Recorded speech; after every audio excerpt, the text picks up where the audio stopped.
So, what should the White House do about the war in Ukraine and the growing threat from Venezuela?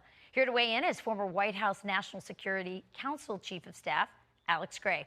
Alex, great to have you on. We had a great discussion this weekend. I'm so excited to have this one as well. So, there's a lot of senators, there's a lot of Washington insiders, even probably defense contract consultants, encouraging Zelensky not to take this deal unless he gets everything he wants. I just want to note that 1.5 million boys have died between Russia and Ukraine. Why would anyone encourage Zelensky not to take this deal?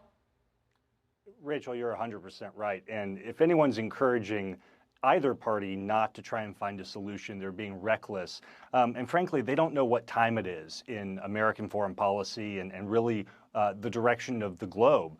President Trump is trying to deliver peace deals for the United States in disparate conflicts all over the world because he's focused on our core interests. That's rebuilding our economic strength at home. That's making the rising generation of Americans feel like they have some skin in the game here at home economically. It's about securing our hemisphere from drugs coming in that are supported by dictators like Nicolas Maduro in Venezuela. President Trump has his priorities right. This isn't 1998. We have to focus on where the conflicts are that most affect Americans here at home.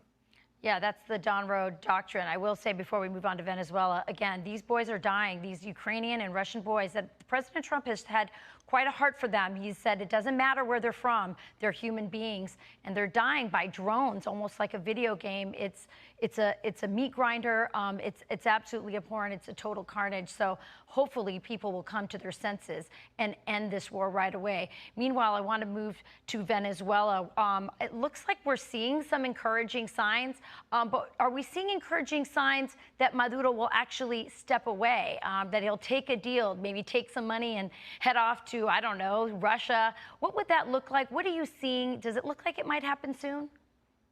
Well, I think this is the president's peace through strength approach playing out in real time, and we're watching these daily fluctuations. But what Maduro is looking at is the might of the United States Navy right off his coast. And when he's making decisions about the future of himself, his family, and his regime, he's not taking his eye off of that carrier strike group and amphibious ready group that's right off the coast. And so as he's thinking about what's President Trump going to do, the president's one of his brilliant strategies as commander-in-chief has always been that he doesn't want his opponents to know what he might do. And that wild card factor is keeping Maduro and it's keeping numerous other dictators all over the world up at night because they don't know what President Trump has up his sleeve. And so Maduro's thinking, should I negotiate? Should I take that phone call?